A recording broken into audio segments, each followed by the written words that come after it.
غير بكيلو بطاطا ونص صدر دجاج وانتي حضرتي اروع جراتا ممكن تاكليه. جراتا مفرمج مشخشخ يقطر بالبنة.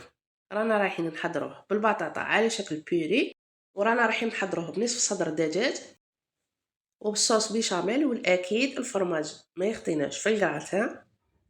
طريقة التحضير تاعو سهلة وما تديش الوقت بزاف، والمقادير تاعو كذلك بسيطة متواجدة في كل بيت.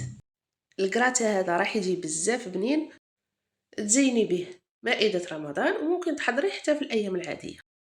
كما قلت لكم ما فيش مقادير بزاف، مجرد بطاطا ونصف صدر دجاج والفرماج، وانتي حضرتي أربع وآبا أجراتان ممكن تاكليه.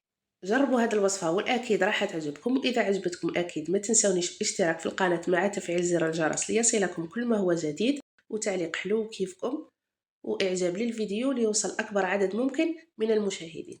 نصلوا على الحبيب المصطفى صلى الله عليه وسلم ونبدأ في وصفتنا على بركة الله. أول حاجة رانا راح نخدموها هي البيوري تاع البطاطا. هنا عندي 5 حبات بطاطا راح نقطعهم كما راكم تشوفوا مربعات، بعدها نديرهم يطبخوا باش نحضر بهم البيوري تاعي. نديرهم في الماء واكيد نملحهم، بعدها نديرهم فوق النار. كي نشوفهم طابوا نحوهم ونكرازيوهم باي حاجه تكون متوفره عندكم. المهم لازم البطاطا تاعنا تولي رطبه باش عاده نبدا نضيف لها باقي المكونات. هذه البطاطا تاعنا راح نخدموها على شكل بيوري، بصح بيوري تكون ناشفه شويه، ما تكونش جاريه كما البيوري العاديه. نضيف لها مغرف زبده ندوبها في هذاك الحمى تاع البطاطا، لانه البطاطا تاعنا لازم تكون حاميه كي نجيو نكرازيوها باش عاده تولي لنا رطبه. اذا خليناها بردت كي نجيو نكرازيوها راح دير لنا واحد الحبيبات. بعدها نضيف لها مغرف فرماج والمعدنوس كنت مقطعاته رقيق، ونصف مغرف فلفل كحل مع فنجان حليب. نخلط كامل المكونات مع بعض ونخلي البطاطا تاعي على جهه تتشرب كامل هذه المكونات، ونروح نحضروا الحشوه اللي رانا راح نحتاجو فيها. حبه بصل كنت قطعتها مكعبات راني راح نقليها. بعد ما درت المقله تاعي ودرت فيها الزيت ودرتها تحمى، بعد ما يتقلى لي البصل ويتحمر لي نضيف له نصف صدر الدجاج اللي كنت قطعته مكعبات صغار ولا مربعات صغار، نقليه كذلك.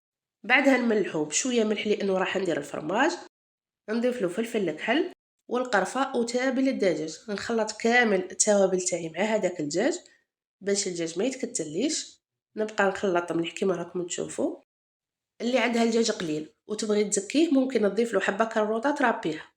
بعد ما طاب لي الدجاج تاعي ونشف لي من هذاك الماء، نضيف له مغرف كبيره تاع فرماج. كما قلت لكم الكراطه هذه راح تجي مفرمجه، راح نديرو لها في كل مرحله الفرماج.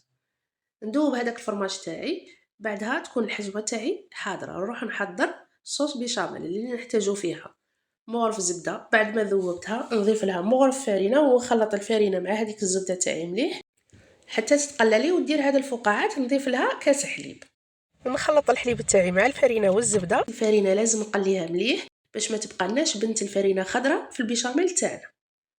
بعدها نضيف نص مغرف فلفل كحل. الملح ما رانيش راح نضيف لانه راني راح نضيف مغرف فرماج. بعد ما ضفت الفرماج تاعي نذوبو، وكي نشوف البيشاميل تاعي تقالت نحيها من فوق النار. دروك نروحو نحضرو الكراطه تاعنا في المول تاعنا اللي يدخل للفرن. ندير في القاعده تاعو البيشاميل، بعدها نضيف لها شويه دجاج هذاك اللي كنت قليته نديرو في القاعده باش عاده نجي نحط البطاطا تاعي. الدجاج ما نقويش بزاف، ندير غير شويه في القاعده نزربح،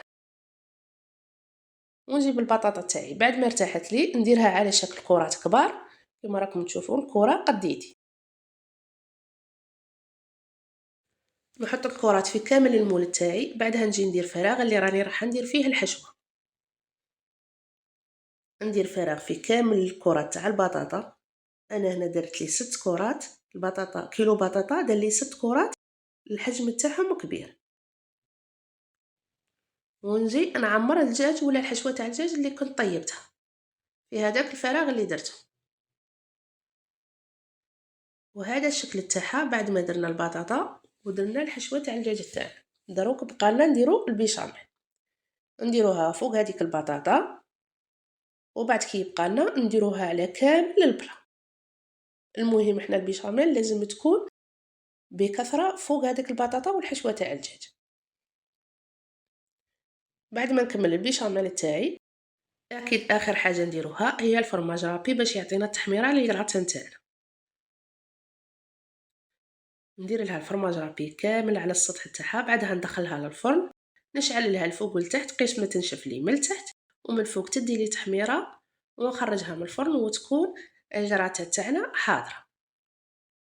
وهذيك الكراتة تاعنا بعد ما طابت لنا وتحمرت لنا من الفوق، كما قلت لكم الكراتة هذه سهلة التحضير، المقادير تاعها بسيطة ما فيهاش تعقيدات بزاف، ورايحين تتحصلوا على أبن كراتة ممكن تاكلوها مشخشخة وتكتر بالبنة. الكرات تاعها كما راكم تشوفوا اجو باينين، نقلع لكم كرة واحدة باش تشوفوا الشكل تاعها كي داير.